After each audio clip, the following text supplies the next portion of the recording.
A guy who loves to talk fantasy baseball. 3-2. This is Full Count Fantasy Baseball. In a year that has been so improbable, the impossible has happened. Here is your improbable host, Dean Millard. Presented by Ultimate Franchise Fantasy Sports. Get in the game where you own the game.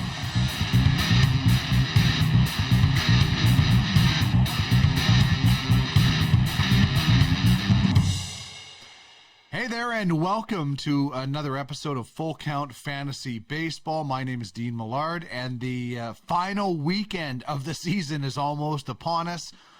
We will be transitioning from this show into Inside UFLB very shortly, but this show proudly broadcasts at Ultimate Fantasy Sports Network, and big thanks to our presenting sponsor, Ultimate Franchise Fantasy Sports. We're going to tell you all about that as we go on the show today.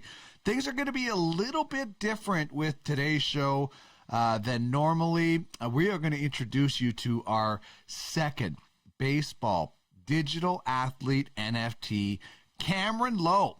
Played 9 years in Major League Baseball, went to the playoffs, won the NL Central with the Milwaukee Brewers in 2011. Played with some great ball players, and can't wait for you to meet 9-year MLB veteran Kameron Loe. Big right-handed pitcher, had a devastating sinker, came up through the Texas Rangers organization. So that's going to be our main focus today, because for a lot of people in fantasy, there's not a lot left to do. This is the final week. You know, Garrett Cole might have cost you your fantasy championship if you are indeed ending in the final regular season week. Bo Bichette might have helped you in that same game. And then you have what's going on with Seattle, with Boston, and some great players there that are playing meaningful games. The Dodgers, Walker Buehler, after struggling for a couple of weeks for fantasy owners, and you're thinking, okay, this is important. What's going to happen? He throws a gem, but he might not throw again. He might not pitch again this year before the playoffs. And so that is really tough. So much is out of your control. That's why I never like ending a championship on the final regular season week. You should, in my opinion, have it the week before. The only time you should be playing in the final regular season game of fantasy is if you include the playoffs, which Ultimate Fantasy League Baseball will be doing. We will have a full season of points play, then we'll have wildcard games. Then we'll have divisional matchups. Then we'll have conference and, of course, the championship. And you get to redraft after every round, so you have full rosters. This is Ultimate Fantasy. This is the ultimate in fantasy, and it's Ultimate Fantasy League Baseball. And it's all part of the Ultimate Franchise Fantasy Sports ecosystem. It is awesome. And I have to say big thanks to our title sponsor, UFF Sports. So realistic. Fantasy sports on the blockchain. The future of fantasy is here. You need to learn about this. It does take a little bit of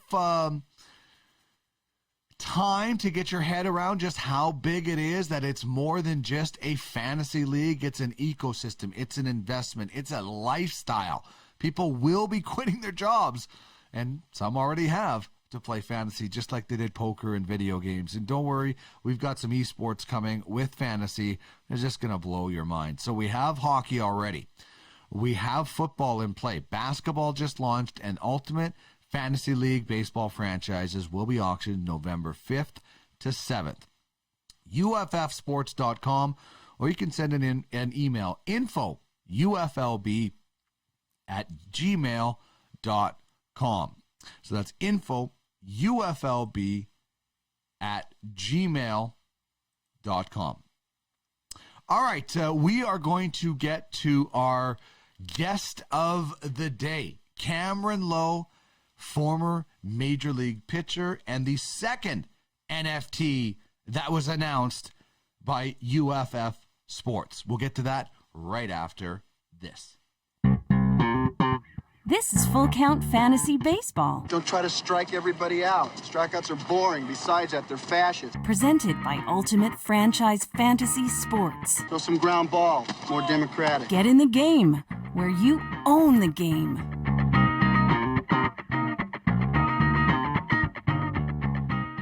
Cameron, it's an absolute pleasure to chat with you today and on such a great occasion. Not only because this is the greatest time of the year with dramatic theater every night on the Diamond, but you lived it, and now you're going to get to continue living it as a Digital Athlete NFT on the UFF Sports ecosystem.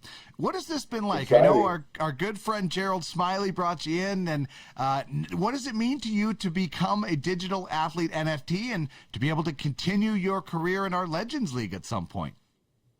You know what, Dean? Today I feel immortal. That's what it feels like, man. No, it's super cool. I'm actually just learning, the whole world of NFTs. It seems like that is absolutely going to be the future. It's just, it's super cool to have my own avatar made and be a part of what you guys are doing. I think it's super innovative. I think it's going to be just an absolute hit. I think the entire sports world is going to gravitate to this. So it's really, really cool. It's cool that I get to be the number 2, right behind Ian Kinsler, who was my former teammate. We came up in the minor leagues with Texas Rangers together. And so I think that's pretty cool. That is awesome. I love that symmetry. I mean, Matt Soren is one of the guys on our teams. That's the director of competition. He played on the roster with Team Israel with Ian. You and Gerald have a connection. Gerald and Ian have a connection. It's just awesome. And of course, you and Ian having that connection as well. And the opportunity for other ball players to get involved in this. Not everybody retires from the game with $55 million in their bank account. This is an opportunity for current, former, future players to get involved and really take control of their brand, at the same time receiving passive income from the sale of their NFT as well as their fantasy contributions in whatever league they fit in. It is terrific next level stuff. What's it sound like from a player's perspective? Man, we do so much of these, as when you're a current player, you're doing interviews all the time. And obviously people are playing with your character online in fantasy sports. And you don't, you're not really able to take advantage of that. But now this platform, what you guys have built, really allows the player, it allows the players, the fans, and everybody to be engaged, and it allows the players to, really take advantage of their likeness and their brand, like you said. I think it's a really unique opportunity, and the fact that it's going to continue even after I die, and my family will continue to reap the benefits of that. Is just phenomenal. Yeah, lifetime passive income for players, that have, for their families if the player has passed on, or for the player to be able to pass on to their family member. And you're also what I love about you joining the team is you're also part of an even bigger team, the Association of Professional Ball Players of America. And this is an organization that started in 1924. Babe Ruth, Kennesaw Mountain Landis involved in the creation of this to help baseball players. And what you guys are doing is kind of works with what we're doing is, athlete take back, never stop playing, unretired, and get a little bit of financial help because, they're not everybody, like I said, retires at the top of the game. So I think this is a really good marriage of what we're both trying to do is help the athlete out, all athletes, rich and poor. Yeah. There's a huge philanthropic part of it. Obviously, what the Association of Professional Ball Players has done over the last 98 years has just been, I'm extremely proud to be a part of it, to be on the board now. I just got offered the vice president job, which I'm extremely excited to take on. We want to take this thing to new heights. We've got our 100th year anniversary coming up pretty soon, which is extremely exciting. You know, like you said, started by Babe Ruth, Ty Cobb, Lou Gehrig, and many others. And the board, you know, for the last 98 years has just been chock full of you know, the who's who of Major League Baseball and the Mount Rushmore of Major League Baseball. So I'm extremely humbled and honored to be a part of it. Want to take it to new heights, give more back to the players and to those who are in need. And I know that that's a huge goal with you guys as well. So the synergy is just beautiful. Yeah, it truly is. And I love that you mentioned some of those names, because those are the names we are going to see in our Legends League. I mean, you talk about almost 100 years for the association. Baseball is coming up on 150 years of history. The amount of names we can see in the Legends League is going to be fun. So I asked this of Ian Kinsler. Yeah. His was flipped the other way. I asked him what pitcher he would want to face all time in baseball history. You get into the Legends League. What is the one batter that you always wanted to face in your life, whether it was 100 years ago or 20 years ago? Who would the one guy you'd want to stare down at the batter's box at? I think obvious answers would be like Babe Ruth, even Barry Bonds. Man, I'll tell you what, those lefties though, they were tough for me. I tend to do better against big swinging righties, and so a guy like Albert Pujols, I'm not real familiar with a lot of the old timers and how big they were, but that was generally who I did really well against. So I mean, if I'm going to get thrown in against one of these legends, right, I want to have a chance. I want to have, I want to do well against them, right? Yeah. Well, yeah, you got that devastating sinker that, tell me why that pitch worked so well for you and what that would be like seeing yourself again in action in the Legends League throwing that. Yeah, it was my bread and butter. I just always was able to grip a two-seam fastball and throw it, and it had sinking motion, and the higher I got, the more downhill it tended to stink. And I'd come over from the side, be tougher on righties, and there was games where I would make a start and I'd throw 97 pitches in the start, and about 92 of them were sinkers. So I really relied on that.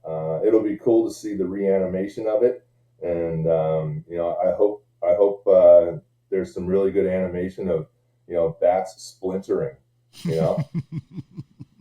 No doubt. I just always remember, I take a guy like Randy Johnson and you being a guy of such high height.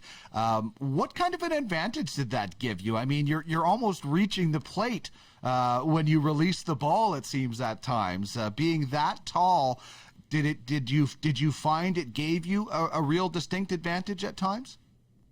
I think so. Yeah, like everything, it's got its advantages as well as its challenges that come along with it. I've got such long levers and a 6'8" body, so it was a challenge to get it all in sync. But when it was, and I was really getting on top of the ball and driving it down, it made that sinker just sink even more. It definitely created an advantage when I used it correctly, and I was always good at moving the ball and throwing strikes, and so getting that ball coming down at the hitter and in the strike zone allowed me to get a lot of ground balls. I lived and died on double play a lot of the time. I had a really high percentage of ground balls, and like I said, when I got all the long levers going and in sync, it was a big advantage. Well, baseball is unlike anything else when it comes to fantasy gameplay. I mean, our fantasy football league, the Ultimate American Fantasy Football League, or Ultimate Fantasy American Football League, is next level. 53-man rosters. You will have offensive linemen. Well, they do have offensive linemen. And baseball, we're going to try to take as realistic approach as possible. We have 30 teams, just like Major League Baseball. We will have 26-man rosters, just like Major League Baseball. we'll have a 40-man list that will act as almost a protected list until we get the minor leagues rolled out, which we will also have. So the realism in there is there. If you are a left fielder and you only qualify for left field, you're not playing right field like other fantasy games. You have to qualify at your positions. You will have 5 starters per week. You'll have relievers as well. We want to make everybody really valuable. That doesn't happen in every other fantasy leagues. There's not a lot of middle relievers that end up, or offensive linemen that end up in fantasy. That's what I think really sets us apart from a guy who's played the game at the highest level. What does that say to you? Well, I mean, there's obviously, so much value in those guys, and it's overlooked. I think one of the hardest positions to keep in baseball and to do well and succeed at is the long reliever. You got to be ready anytime. Usually, when you're getting thrown into the game, the other team's already walloped. The starter, or the starter's really struggled, and so you're coming in against a lineup that's energized and has already had success today.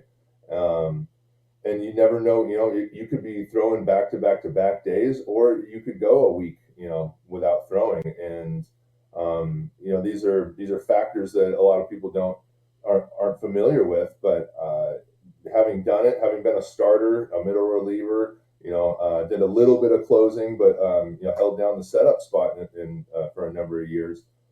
I can tell you that middle reliever spot it's an extremely valuable one to teams, and it's a difficult one to manage, to keep your mindset correct, and to keep your arm ready when you don't know when you're going to pitch. Like I said, you could be pitching back-to-back days, or in a week and a half. But and then those linemen, my gosh, you don't have them; they get straight to the quarterback, right? So these are, I think, undervalued obviously in the fantasy world, but in the fans' minds. In the average fans' minds, they're undervalued, and I think this platform, the way that you guys are doing it, are going to bring a new awareness to what the real value is to these guys.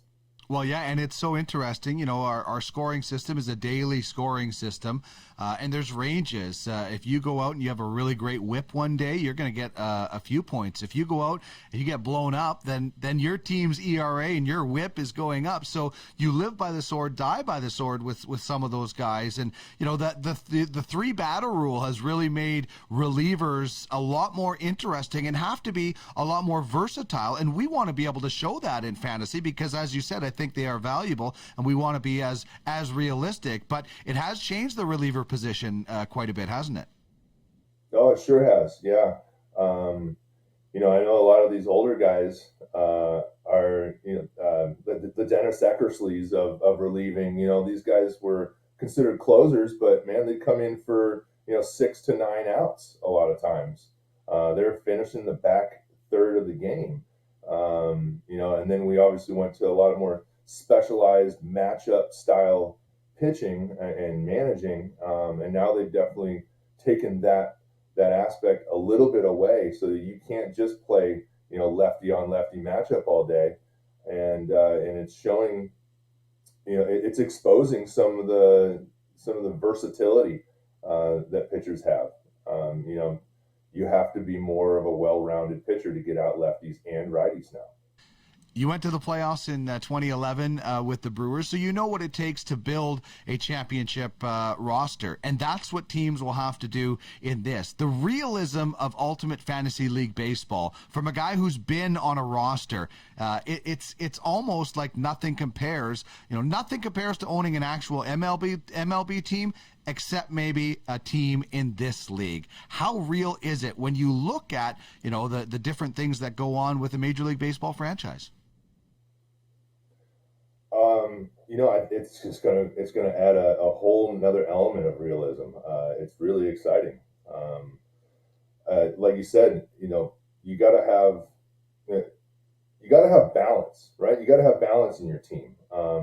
If you got a team full of just guys that hit home runs and throw hard, you've got weaknesses. You've got to have a well-balanced team of defense, offense, getting on base, as well as guys that can drive in runs.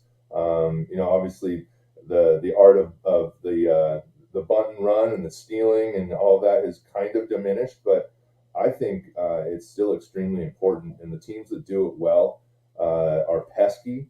They're hard to play.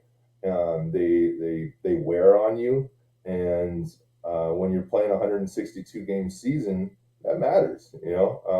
Guys tire out mentally and physically, and if you're just consistently just flicking them, with bunts and steals and doing the little things right in baseball, which I think is we've gotten away from that a little bit. The pendulum has swung over here a little bit with the whole Moneyball thing and the whole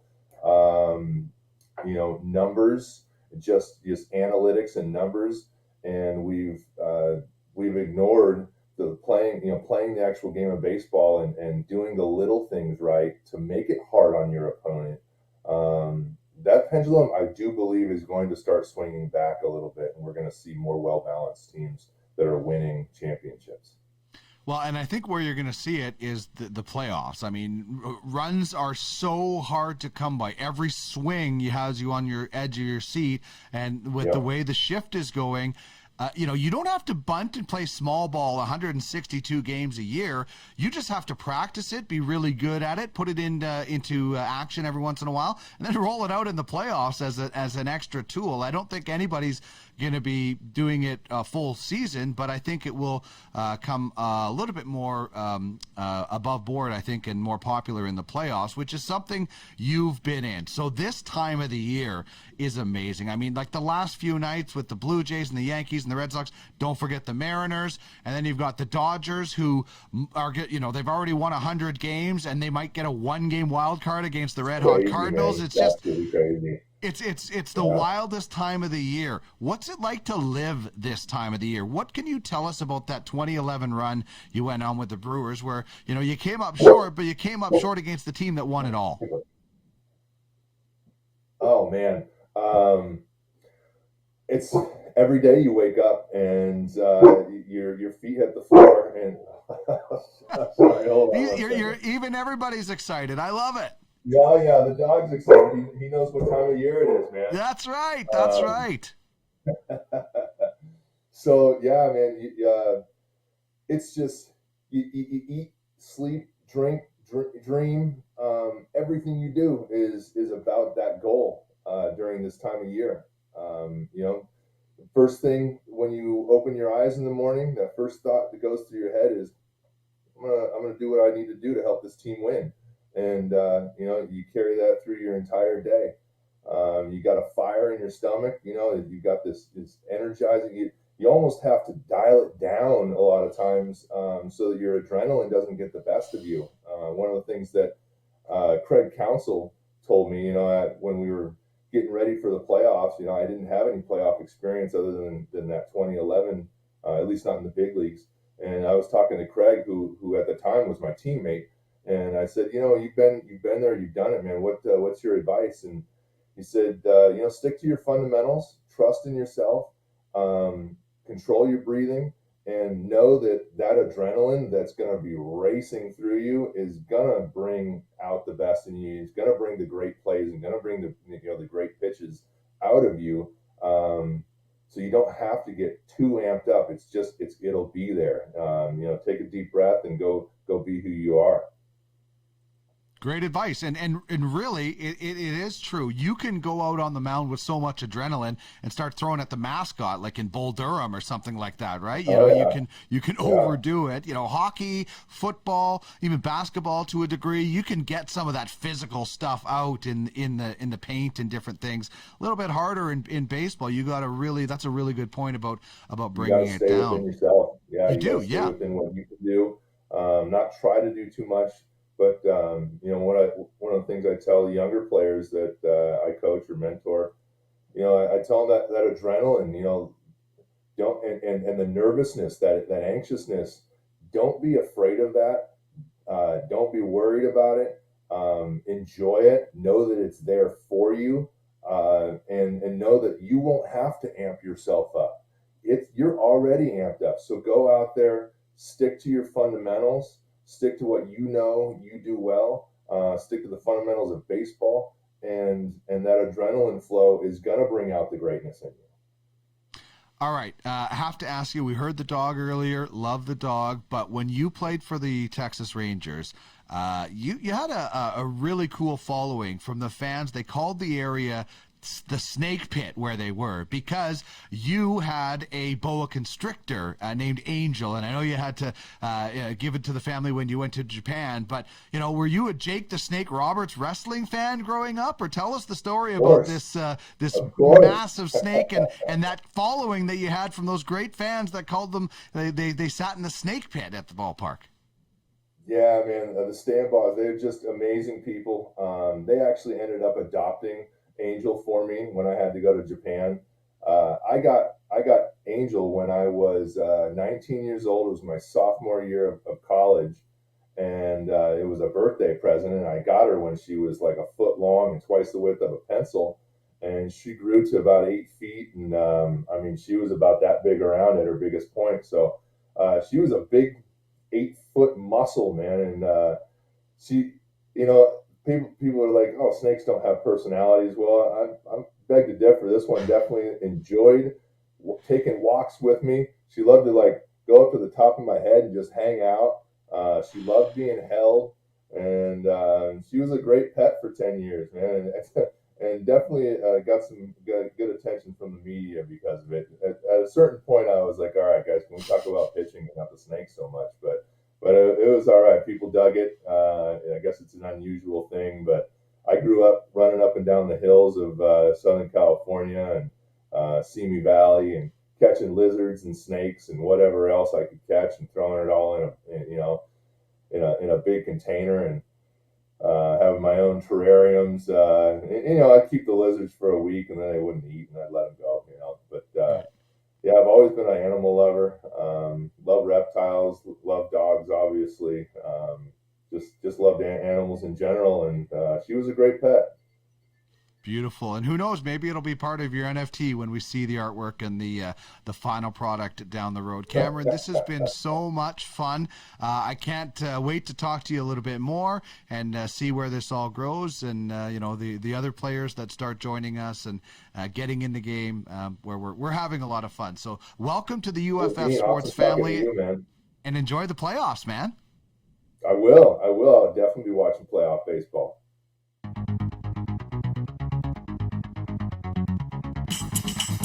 This is Full Count Fantasy Baseball. Why are you shaking me off? I want to bring the heater to announce my presence with authority. This guy's a first ball fastball hitter. He's looking for heat. Oh, yeah? So what? He ain't seen my heat. All right, mate. Give me your heat. Presented by Ultimate Franchise Fantasy Sports. Why is he always calling me meat? I'm the guy driving a Porsche. Get in the game where you own the game.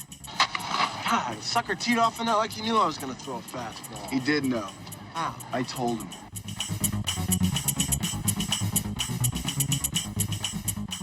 That was such a fun conversation to have with Cameron. I look forward to hearing more from him throughout our relationship here with great former baseball players, current baseball players, future baseball players. Everybody can take control of their brand a little bit, and that's a lot of importance for a lot of guys now. You have your team concept. But off the field stuff is very important as well, and you can certainly be a part of that and have a lot of fun. What other setup rewards actual players for their fantasy gameplay? None.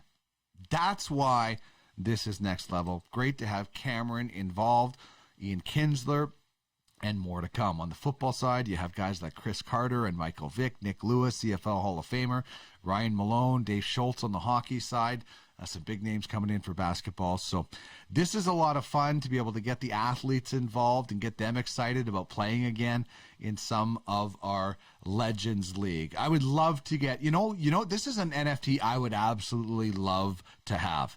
You be cocky and arrogant, even when you're getting beat. Crash Davis, the Crash Davis NFT. Come on, sign me up for that. The all-time home run leader when it comes to minor leagues, according to Bull Durham. I would love to have the cocky and arrogant, even when you're getting beat, Crash Davis NFT. And that's going to wrap things up for me on this abbreviated edition we will be morphing into Inside UFLB, where we will be bringing on different guests and informing you about the gameplay and about how realistic it is, where you can own the game. Big thanks to Kameron Loe for joining me, his buddy Gerald Smiley, who's our Director of Recruitment. Thanks for the introduction, Gerald, and thanks to you, everybody, for listening and watching this program. Have yourself a great weekend. Enjoy this bonus that we're getting right now of awesome baseball. It's like pre-playoff baseball. Jays, Yankees, Red Sox, Mariners. Only 2 spots. You got the Dodgers trying to catch the Giants, and of course, there's actually a couple of divisions that are technically still up for grabs, and you never know what might happen. Enjoy the weekend. Good luck in any final fantasy baseball matchup. And one more thing I have to say. Ban the shift.